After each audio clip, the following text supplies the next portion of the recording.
Look, ski match the game like the corners in New York done taught us. Overcharging for how they did they like soul in the cold crush. Hoodies and bombers, the whole plate. My starting lineup look like Golden State. And this year we coming after hours like we open late. No matter what, we're gonna keep fighting. That's what we do. We're gonna keep fighting every single night. That's what we do. Sums up our team, sums up our city. Yeah. We dig. We fight. We find a way. Look. So y'all trying to go to the mission. Good, was good, everybody. How y'all doing? Just Knicks, we see you in the building. Yeah, I mean, one time shout out to the panel. You know, we got, a friend of the show, official, like that's how he's officially like a super friend of the show. He's been here mad times. Knickerbocker Ave is in the building. Yes, indeed. We appreciate you, good brother. And Mrs. Knicks and Fraz as always. Yeah, I mean, shout out to the panel. But yeah, man, this is Knicks and Ish. Offseason Talk with Knicks and Ish, episode 16. I can't wait till we stop saying offseason talk. And we at recap. Almost time. I mean, I can't wait there, but we here, man. Yeah, that's a fact. Uncle Paulie is in the building. We see you. You know what I mean? Uncle Paulie is in the building. Yeah, but how everybody doing tonight? Hey, the Knicks just got stronger. Y'all panel. The Knicks got stronger tonight, last night. So I'm good. Yeah, absolutely. Oh, we talking about the two acquisitions, or did we get there yet? We ain't get there yet. Oh yeah. Well, I guess we did now, right? Right. Yeah, I guess we did now. Shout out to Marlon in the building. You already know the vibes. Shout Sauce Lord in the building. So check it for those who don't know. Yeah, for those who don't know, or you're a Knicks fan and you've been under a rock. The Knicks just signed Marcus Morris and Landry Shamet to 1 year deals to join the Knicks next season. I'm just gonna keep it real brief before I go around the panel, and then I'm gonna add my 2 cents when everybody's done. But I'm not mad. I'm not mad at all. It's very solid. You know what I mean? It's very solid. Solidify our team a little bit more. You know what I mean? And I got other opinions on what could be done, but I don't want to be long-winded to start it off. Knickerbocker Ave, how we feeling about the 2 acquisitions we got yesterday? Oh, well, yeah, was it yesterday? Both of them? Both of them was yesterday? Yeah, it was yesterday. One yesterday, day before. But yeah. Yeah. Yeah. Let's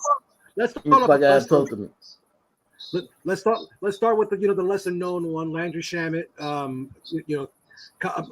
Coming to us, adding another guard, another shooter guy, who's been around the block.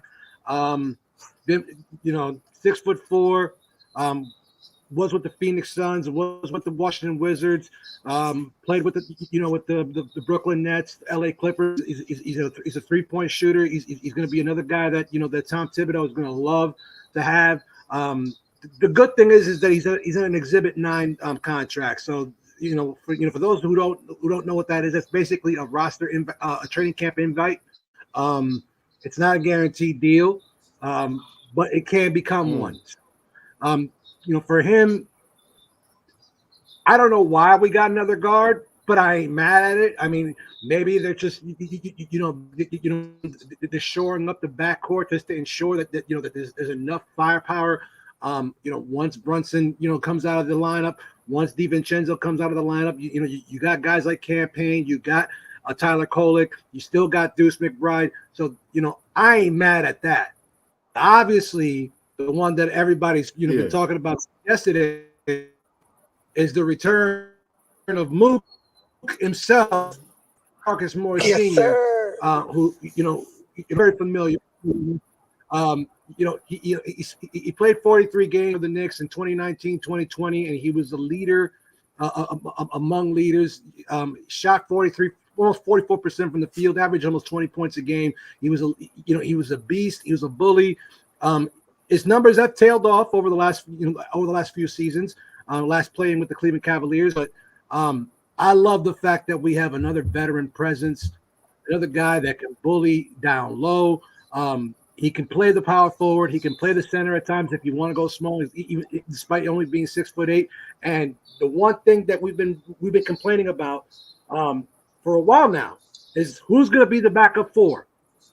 Well, even though he's on an Exhibit 9 contract, I'm pretty sure that you pretty much shored up who's going to be your backup power forward to spell Julius Randle if he's not ready by training camp or whenever he comes up, he goes on the bench. I love this signing. And to be honest, when you think about the times, when teams are actually gearing up for championships, what is the one thing that most of them end up doing? They end up getting veterans, high quality veterans that can still contribute not only on the scorecard, but more importantly, on that bench, bringing that season, that grit, that veteran presence, bringing that leadership. Marcus Morris, welcome back. It was sad to see you go when you did, but I'm glad that you're back, and I'm excited. I'm very excited. I'm about to pull out my old Marcus Morris jersey out if I can find it. Nah, that's fire. Mrs. Knicks or Fraz, talk to me. I'm super excited. I think we said it last show. I said don't expect any changes, and then when it happened yesterday, I'm like, oh, okay, this is what we doing. Bet. But no, they're solid pickups. Like Knickerbocker have said, teams that win have great veterans, and I think we have great veterans between Marcus Morris and Campaign.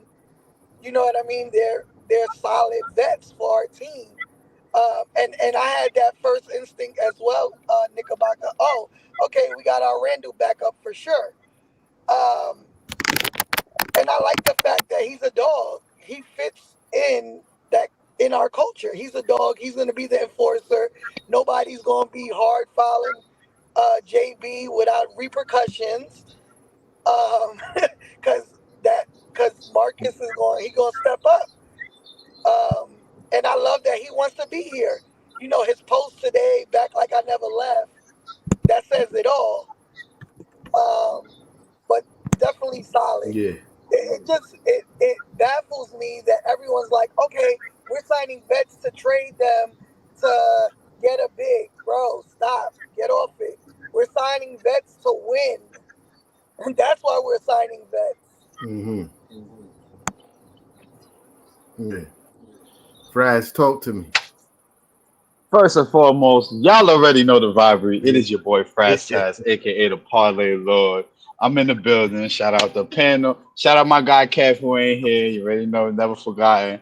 Shout out all my people in the comments, Darlene, my normals, and of course, shout out my conglomerate. Y'all know who y'all are. Let me get into Landry Shamet real quick. Landry Shamet, pretty decent three-point shooter, shooting at around 38% for his career. I believe he's shooting about 41% from the field for his career as well.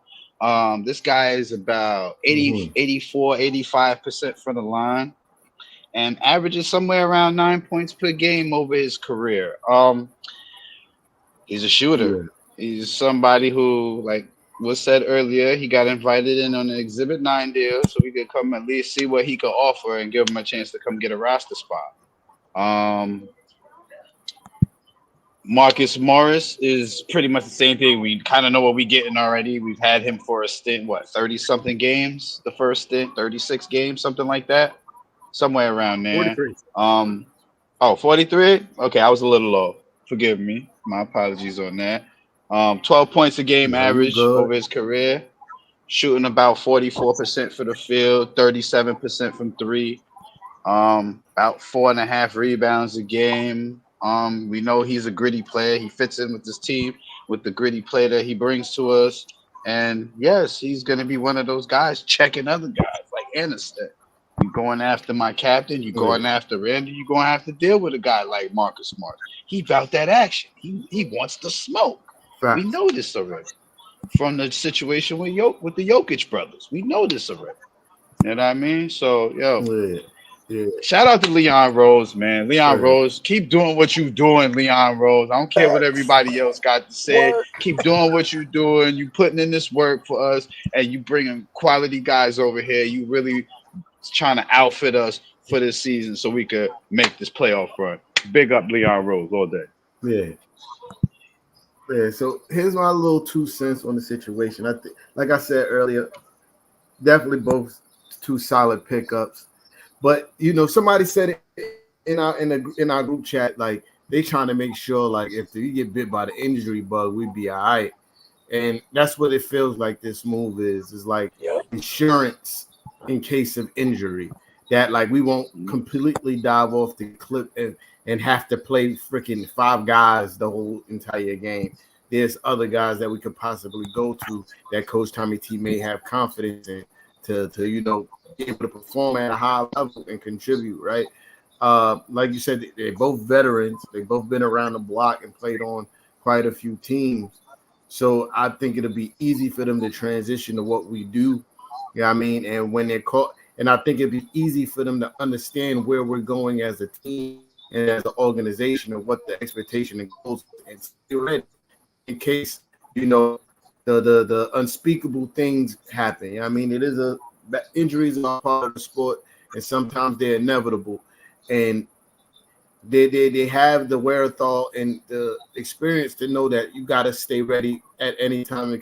Your number could be called, and I think they fit perfectly, and I think they can contribute whenever they're called upon. Do I think as of right now, if we go into the season completely healthy, that either one of them going to get PT? I don't think that's going to happen. You know what I mean? I don't think Marcus Morris is going to get PT over Precious. You know what I mean? I don't think Landry Shamet is going to get PT over any one of our other guards right now. Maybe, no, I don't really think he's going to get PT right now on the season completely healthy, that he'll get PT over anybody. But I do feel like it's an insurance thing.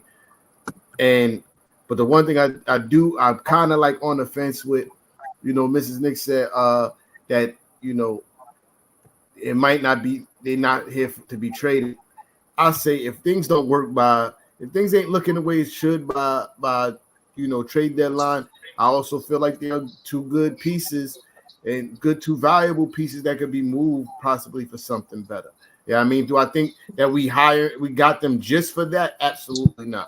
I think we got them to further deepen our bench, but I'm also looking at it like if shit don't go right, those 2 are the first out here. You know what I mean? Like, yeah, I mean, and they could get back and they could bring back something that attains, value. That's how I feel about that. I mean, I'm gonna land the plane there on that unless anybody got else to say about the situation or the 2 new guys we got. Well, welcome back, Marcus Morris, you know what I mean, aka Mook. And welcome Landry Shamet. You know what I mean? You was on the other side of the bridge, now you on the right side of the bridge, homie. You know what I mean? You know what's up. You're on the right side of the bridge now. You know what's up. You know what I mean? But yeah, shout out to those guys. Shout out for staying active, man. Look, you notice those Leon Rose sleep memes have been long gone. Long gone. I ain't see that Leon Rose sleep meme in ages. Facts. In ages, facts. And it's like just when you think they topic? done, they ain't done. Word. But wait, there's more. It's like a sham wow. It's like the sham wow. But wait, there's more. All right. So on to the next topic. Big Perk believes that the Knicks will have the best record in the NBA next season. That is a super hot take. Again, very brief. I'm gonna pass it around to the panel, and I'm gonna finish up with everybody's done. Pause. Crazy. But yeah, that's a very hot take by Perk. Do I think that he's far off? No. Think that he has a high possibility of being right. You feel me?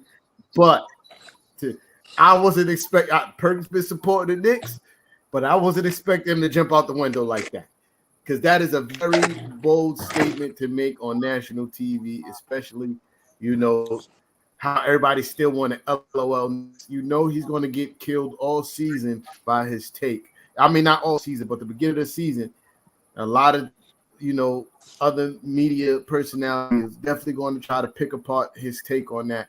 But I don't think too far off. Again, kind of keeping in the same order Knickerbocker Ave talked to me. It's funny because you were just saying that you don't think he's far off. I think he's preaching to the choir, to be honest with you.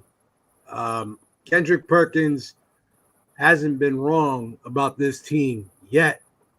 I mean, yeah, he did predict in the Eastern Conference Finals. We were off by one game.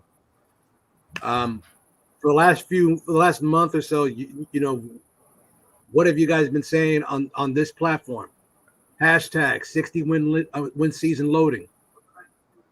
I don't think that's far off. I don't think that's out of the realm of possibility. And if you look at the other teams in the NBA, yeah, there's going to be a lot of good ones. There's going to be, there's going to be some competition. I don't think that Kendrick Perkins is wrong. I feel strongly that not only will the Knicks end up with the best record in the Eastern Conference and probably in the entire NBA, but we, if everything works out to our advantage and works out to our favor, should be the favorites to win the Eastern Conference. That's not even a hot take. That's just straight facts. Yeah. The Knicks, as currently constructed, yes. I agree with that. There's a hole at center. There's a lot of question marks. I don't think there's not a single team in the NBA, in the entire league, or in all of sports that you can say that's a definitive, well-run team that's gonna, run away with it. I think that you're always gonna have a couple of dark horses, no matter what sport you're playing.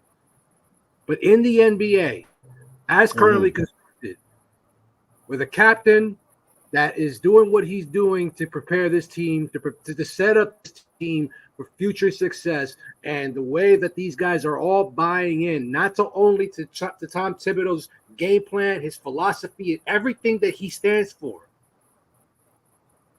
and buying into this team, which is going to lead into our next topic. But before we get there, you can't tell me that there's not another team out there that the Knicks can't beat. The Knicks can go into Oklahoma City and whoop Shai Gilgeous-Alexander and whoop them. They can go into Philadelphia, obviously, and beat Joel Embiid and Paul George. They can go into Denver. Hell, we've had their number for how many years over the last few years? We can go into LA. We can go into Phoenix. We can go into Dallas, San Antonio, Houston. You name me a team, and I can tell you where we can beat you. And there's not a damn thing there's not a fan of anywhere. Yeah. They can argue with me on this one. They can argue with anybody on this freaking panel. Yeah. Best team in the NBA. Kendrick Perkins. He's right now. He's just the loudest person saying it. But we've been believing that for a while now. So thank you, Perk. Thank you for being the voice. Yeah, that's a fact. The voice that is being heard right now. Because I'm sorry, I've been believing this for a while now. But I'm not just a homer. I'm a realist too. Yeah. I call it as it is. This is our year. Yeah. But but check it. To echo the point real quick that you was talking about, I could name a way that we could beat any team. The motto. Who gonna check Jew? Who gonna check Jew? That's the motto.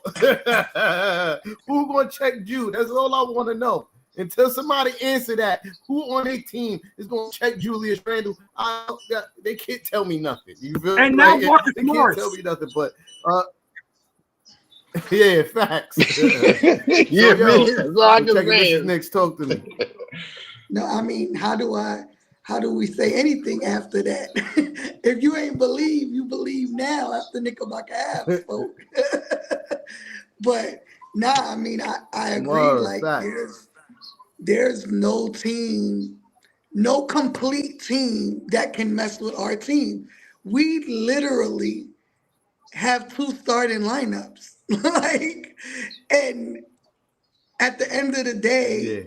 where our starters are gonna lack, our bench is gonna pick up, and no one's bench is gonna be able to stop us. Y'all gonna have to put y'all starters in to stop our bench. It's dangerous for y'all out there in them NBA streets.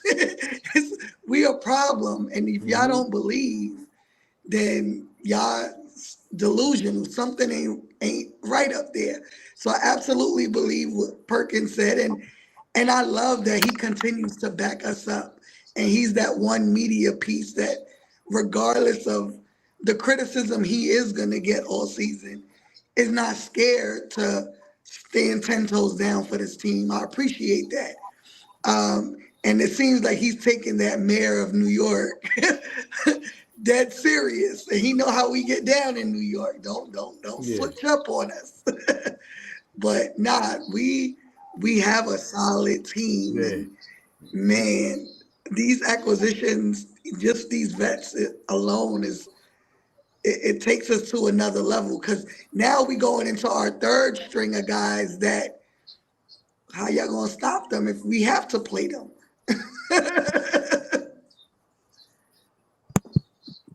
Yeah. I mean, all right, Yeah. real quick. Fresh I ain't even something. gonna be long. I ain't even gonna be long. I'm gonna just elaborate.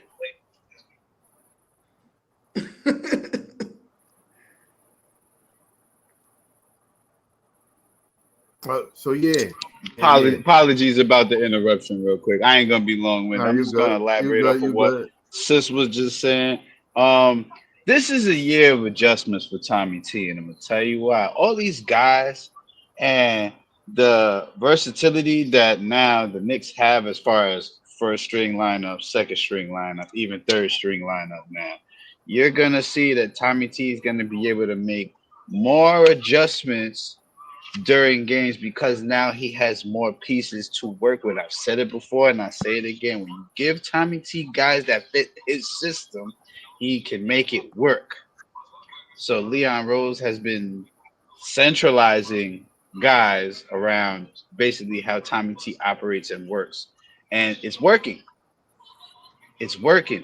But my thing is now, like for instance, knowing that a team like Boston won't have Porzingis until January tells me that we now can play Boston way differently and not necessarily have to worry about center as much. It also helps that I heard Al Horford retired. I don't know if y'all heard about that He either, did. but I heard Al Horford retired. So again, not Oh, only he you gonna have did. to worry.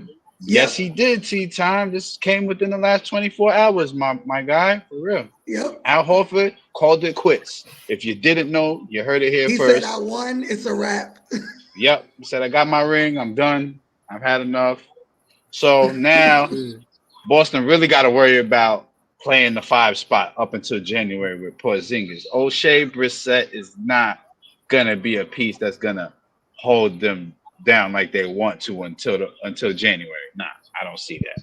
So again, the point is Tommy T got a lot of versatility with his lineups now. He can mix and match and adjust as he sees fit now to game situations a little bit better. Yeah. Yeah. But yeah. Earlier I said, he wasn't too far off. That was just me trying to be a little bit humble for once. You feel me? I agree 100% with Perk that we probably going to have the best record in the NBA next season. But I was just trying to be a little bit humble. You know what I mean? My bad. You feel me? But yeah, I just think we're a matchup nightmare for everybody, especially on the defensive end. To me, our biggest threat is Boston, but like Frad just elaborated that, Porzingis is going to be out until January, and Al Horford, to me, retiring, that's huge because he does a lot for them defensively in the front court. The way that he's able to spread the floor for Tatum and Brown is pivotal to their offense.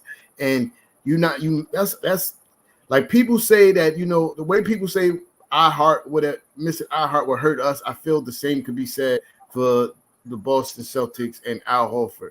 You know what I mean? Like that's a big loss for them, especially without having Porzingis for that long of a time.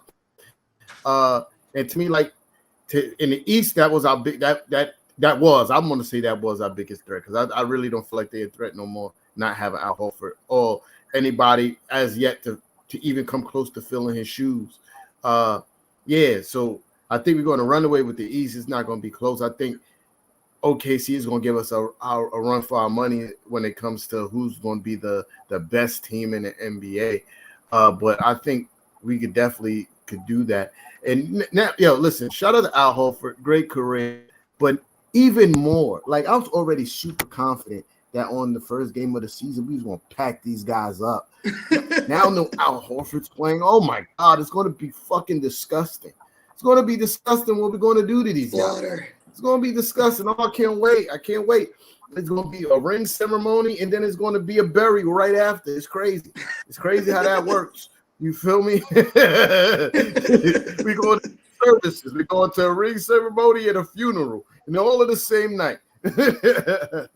But yeah, shout out to Perk for always, doing God's work. You know what I mean, and spreading the Knickerbocker gospel nationwide. You know what I mean, because what we for the longest we had the poorest representation when it comes to people who's supposed to be pro Knick and rooting for the Knicks, doing a horrible job and being super flip-floppy, nasty work. You know what I mean, nasty work. And now we got somebody, Big Perk. I'm not sure about that whole mayor of New York shit. I'm not sure about that. I don't like that title for him. I mean, he's not in New York. He's not in New York enough. Yeah, I mean, doing New York type things for him to call himself the mayor in New York. But I appreciate him nonetheless. Shout out to Perk. You know what I mean? Well, considering moving on to the next topic. Hey, T-Time, considering that the current mayor isn't winning a lot of people's favors these days here in New York City, another representative would be nice. That's facts. Matter of fact, I'll take back what I said. I'll take Kendrick Perkins over the bald head guy. Yo, our current mayor reminds me of a club promoter. He give me club promoter vibes. You want a section? We got sections.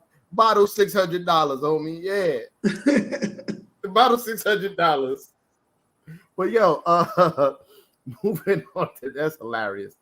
Moving on to the next topic. I'm probably going to have a rant, but I'm going to let you guys go first. Probably going to have a rant. When I saw this, I was highly annoyed. I'm just going to let you guys know. But Ian Begley reports Randle will accept any role that's asked of him on the my bad. I typed this fucking horribly. Randle will accept any role that's asked of him that on this Knicks team that leads to winning. The way that you know what? I'm going to let you guys go because the way that's worded just lets me know that he's setting up to retract all that dumb shit. All the shit that he's saying right now, Ian Begley just set himself up to retract everything. You know what I mean? But nigga back Ab, holla at me.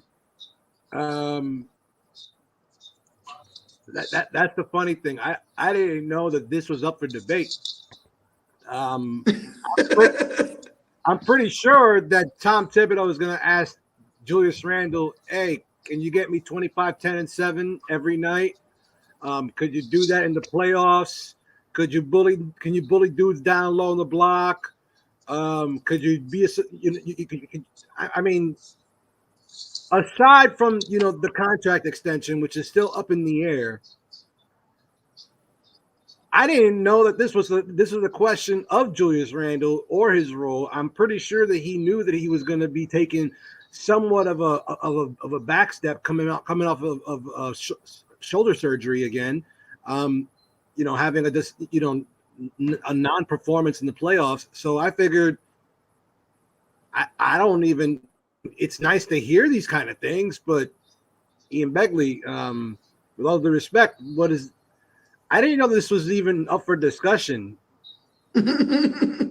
honestly, I never looked at Julius Randle and say that he's a selfish player and he's gonna do this and that and he's gonna chuck shots at at a 90% clip and he's just not gonna pass the ball to any. I'm pretty sure Julius Randle's been a team player ever since he got here. Depending on who you put around him, which right now you have him surrounded by the Nova Knicks and Mitchell Robinson. I'm pretty sure he's gonna pass the rock and do what is asked of him. I mean, the only thing I will ask, more of Julius Randle is, shore up that defense in the post. That's it. No more of that Matt D every now and then. Don't mail it in every now and then. I want you to be playing hard for 48 minutes and get whatever contract you want. I don't give a shit. Next. This is Knicks. Talk to me. I mean, all I'm gonna say is, where's the audio to this? Like, how you gonna report something and there's no proof of it? Like, where's the audio? Where's the video that goes to this? Because at this point, with all the nonsense Ian has put out, I believe nothing that he says, to be honest. And again, Julius has said this year after year after year that he's been a Knick. I just want to win, whatever it takes to win. You know what I mean? And people seem to forget that. In their head, he forces it too much.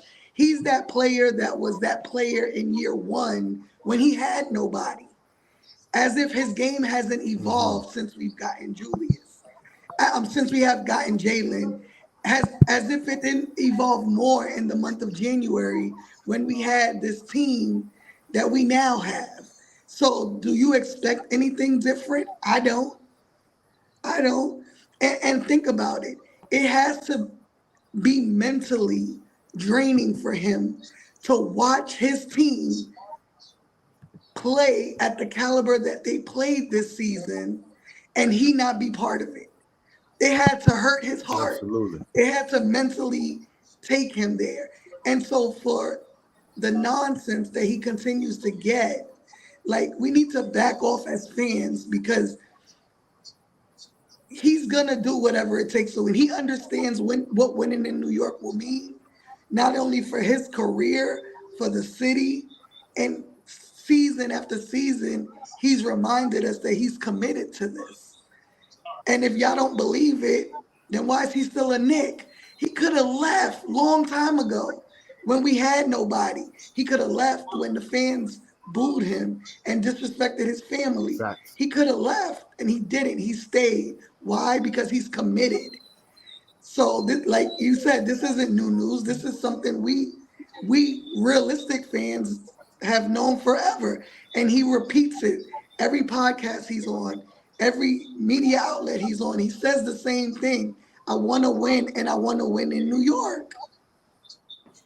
Facts. Fries, holla at me. So, if you guys haven't known about Julius Randle numbers since coming to New York, here, let me give you a little idea, all right? The first year Julius Randle was here in New York, he averaged 3 assists a game. Ever since that year, subsequent years, he's averaged 4 or more assists in those years prior to the first year of him being a New York Knick. So there's an uptick of assists since he's been here. Now, you couple that with the fact that his points per game started at 19.5 when he was here the first year. Julius is at 24 points per game going into this season. So that's an uptick in points. That's an uptick in assists. His rebounds has been around 9 and 10 since he's been here. So if you mean to tell me that you haven't been getting an improved Julius Randle each year, y'all not watching Knicks basketball. You're not watching enough of Randle on that court. Because Randle is expanding his game. Even though you may not see an exponential growth in the expansion of his game, the numbers say his game is expanding. So if you don't understand that he's more and more buying into the concept of team play because his assists has been going up, I don't know what to tell you. I'm gonna say it again for all those in the back. Who gonna guard number 30 this year? And I'm gonna leave it at that. Let's hold on. Give me bear with me 1 second, y'all. My fault. You know, I Not got Fraz with the turn the camera off like he dropped the mic on that one. that's exactly what that was. President dropped the mic. Hold on.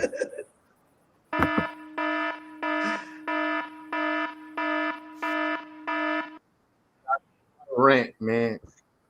This is the shit that gets on my nerve, dog. Not only have we been talking about the same shit for the last 3 years with the Julius Randle since Jalen Brunson came over. We've been on this show fucking telling you he's going to accept every role that he's given. And I started thinking about it after I read this. I said, when has Julius Randle not accepted any role that was given to him since he's been a Knick? Remember when he got here, he wasn't the fucking guy. He wasn't taking the most shots. And he came here for the opportunity to be the guy. But they gave that opportunity to Marcus Morris when Julius Randle first got here. He wasn't the fucking guy. And he took a backseat to Marcus Morris and played his role on that version of the team, right? Then let's fast forward to our first year back in the playoffs, right? He took the role of being the primary scorer, a role that he's never had before. They asked him to do it. He did it, right? Then let's go to when Jalen Brunson showed up to the New York Knicks. They said, oh, he's not going to be able to take a backseat to Jalen Brunson. And that's exactly what the fuck he did. He gave the keys to Jalen Brunson's year 1 here with no problem. Gave him the key here. You skipped the moment, T-Time. You skipped the moment when they told him to go be a recruiter and head down to Dallas and go get Jalen Brunson. Facts. And then Jalen Brunson get here, he hands over the keys to City to Jalen Brunson here.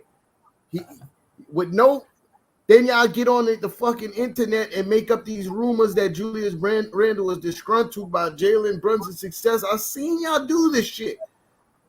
And then the man comes in the offseason and tell you whatever role they need me to play, I'm going to do that because I want to win. But now you motherfuckers believe it because Ian Begley said it?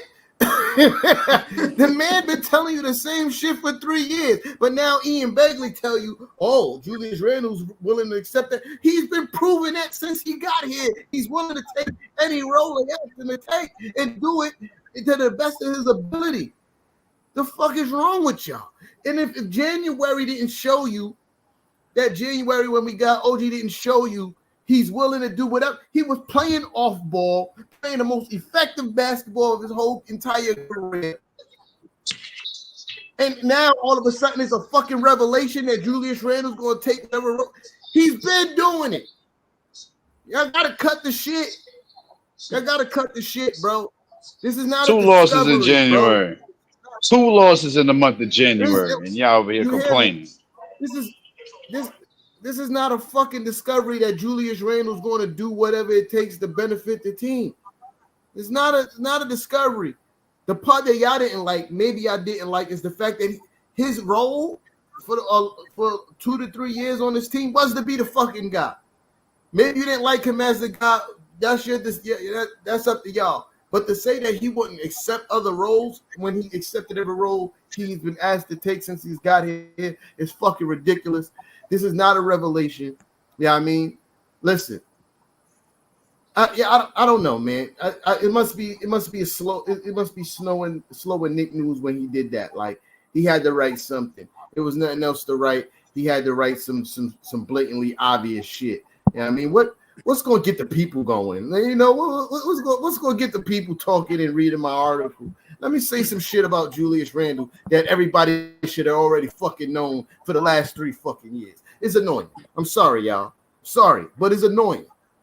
It's annoying. We've been doing this too long. We've been preaching this message too long. The crazy part about at least give some credit. The crazy part about at least give some credit. But see, here's the crazy part. If you listen to the Twitterverse, and you listen to some of these spaces, and you listen to, to some of these supposed, high profile influencers, like they really speculate that, that one theory said, will Julius Randle do this, and will Julius Randle do that? And it's like, but they won't ever, like you just said, they won't ever just look at the numbers and just look at the performance. Just watch the game long enough to understand that he's been doing that. They like to make, to draw the comparison between Julius Randle and Carmelo Anthony and try to do that, well, he's a self player and he does this and he does that. But if you notice, number one, we're building something around Julius Randle better than what we did when we had Carmelo Anthony. Two, he's doing a lot more for this than what Carmelo Anthony did when, all the, what was it, the 8-9 seasons he was here. And on top of that, he's showing you that he's not Carmelo Anthony by being more of a team player, because that was the biggest knock on Melo when he was here.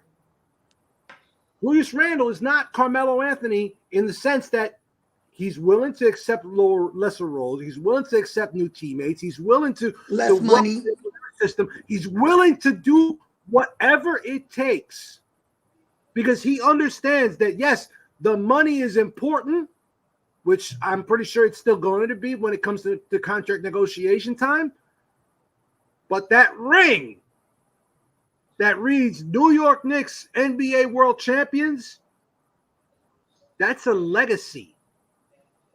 That is a legacy that Carmelo Anthony, unfortunately, will never be able to see.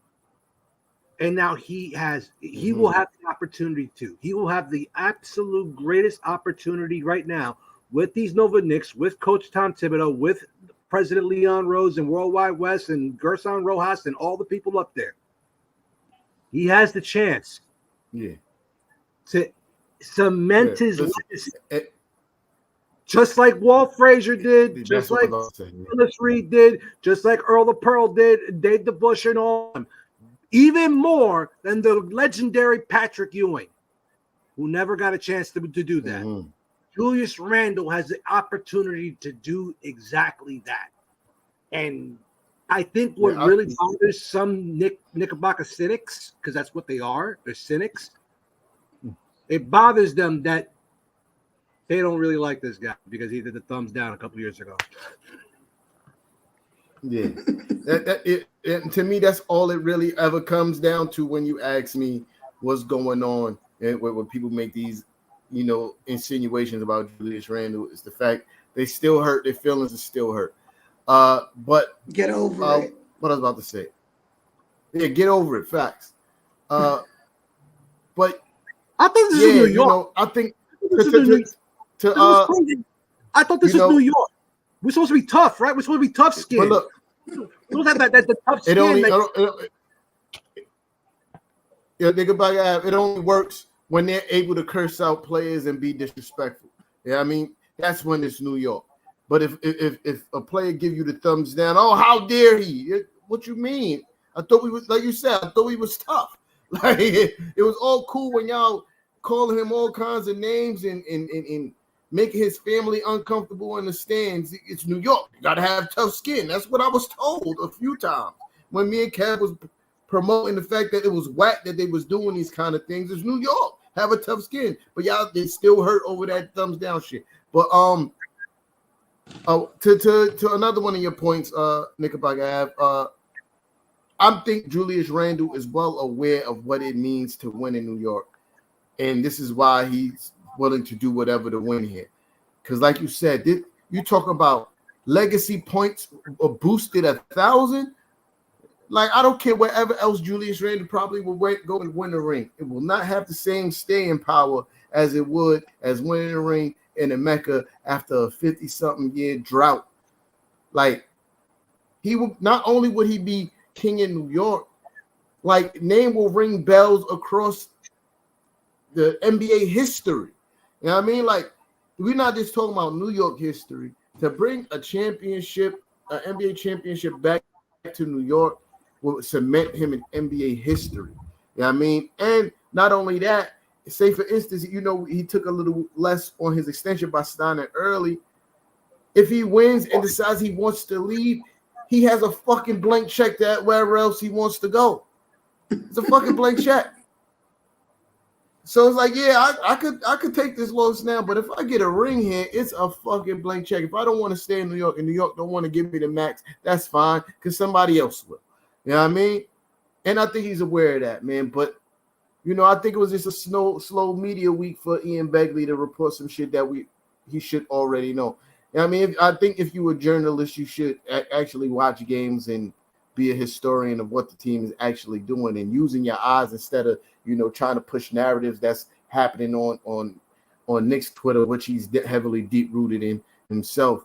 And I think this is what it is. Like, it's just stemming from the Knicks Twitter narratives that he wrote that, which is nasty work. You know what I mean? For somebody of his caliber. You know what I mean? I think he should do better.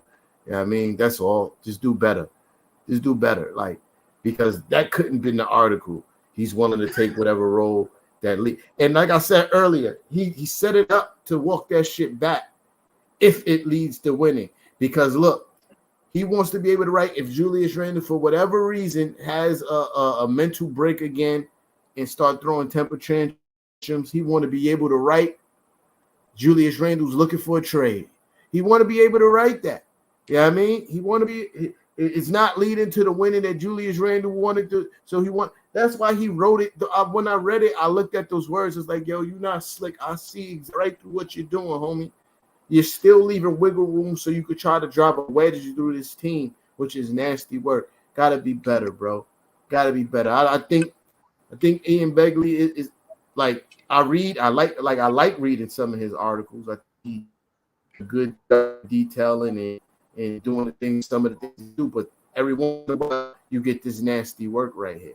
This is nasty work in my eyes. It's clickbait. It's clickbait. That's all it is. I got Let me get a nigga by it. I got an idea, that just came to me.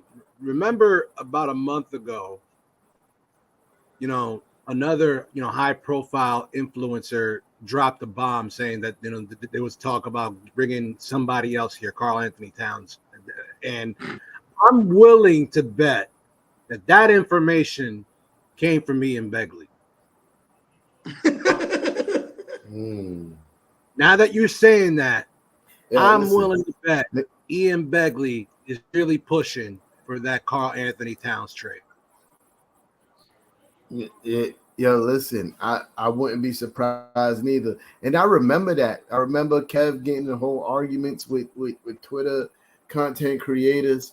They was talking real spicy because Kev and Mrs. Knicks was calling the content creator out who leaked from his sources that the Knicks are eyeing that trade. Yeah, I mean, and when we called cap on it, everybody had something to say. But now they big homie is writing that Julius Randle is going to. Everybody's writing a different fucking tune. It's disgusting. It's disgusting because I know y'all know better. I know all of them know better. Yeah, I mean, but y'all like to run with narratives. Narrative content creating is nasty work, bro. It's nasty work. I guess at this point we might be narrative content creating the way we cape for Julius Randle over here. Yeah, that might be a narrative. I don't know. I mean, we got sources because Mama Randle told me personally he want to win in New York. Listen, we got man. Sources on our end over here. Yeah. Let's just keep it 100. We could provide the text if needed. Chill, they don't want that. Chill. We're not even gonna do that, man. You know what I mean? Because I appreciate Mama Randle for pulling up and even having a conversation. You know what I mean, with Mrs. Knicks, because that's that's in the inbox. I just think that's dope within itself. You know what I mean? And that gives me. I wanted to say this too. Thank you for bringing that up because it reminded me. And reading the messages just shows me like, yo, nah, son, he's really built for here. Yeah, I mean, because look at his support system and his foundation. Like, Yeah, I mean, I'm reading her text and I'm like, yo, she sounds like a beautiful woman. You know what I mean? Like, and you got somebody like that, a prayer warrior like that in your corner. There's no obstacle you cannot overcome. And look, he had that horrible year. I call it the regression year. You know what I mean? We had the regression year. You know what I mean? That would have broke mad other players. Mad other players would have asked for a trade to get up out of here. Mad other players would not have been able to reach the level that Julius Randle reached again. You know what I mean? But again, I'm reading, I'm looking at his support system. Like, that's why he overcame. That he talking to mama. I know them conversations with mama and his wife got him through and made him a two-time All-Star after that. You feel me? And it's dope to see, man, like that. His support system so solid. Word. Appreciate Mama Randall for being in tune too with the Knicks-ish game. Really appreciate that. I still think that's one of the flyest shit in the earth, man. When Mama Love is showing you love, that's big. You feel me? That's big. When Mama Love is in tune, that's big. You feel me? You know what I mean? And Kendall just liked the post that Mrs. Nick brought to our attention, was just fire too. You know what I mean? We not acting like we got inside sources, though. We not trying to do that. I'm just saying. I'm just saying, you know we've spoken to folks. Yeah. They not giving no deets. We not saying that. You know what I mean? Because we ain't even on that type of time. You know what I mean? But I'm just saying. Yeah, y'all gotta be better, man. That's all. I ain't got much else. You know what I mean? I want to eat my pizza. I'm hungry. Yeah, I took like 2 bites and jumped on the computer like, oh shit, I'm late. But now, if y'all got something else, we can stick around for a little bit longer if y'all got anything else.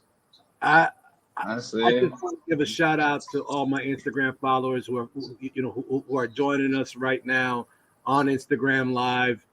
Shout out to every one of y'all. Thank you so much for joining me and joining Knicks and Ish. Like the channel, love the channel. This place is, you can tell, it's a lot of fun, great vibes, and as the parlay loader say, the vibes are immaculate. Thank you for having me on again. Always. You know the vibery. All right, so I guess that's it for us this week. The vibes. Thanks for everybody who popped out. Make hit sure that like button and sharing is caring, y'all. Yeah, and sharing is always caring. Yeah, I mean, and if you haven't done it already, make sure you slide over to the YouTube and subscribe. That's important. You know what I mean? But yeah, man, we appreciate y'all, and God willing, we see y'all next Monday. Peace.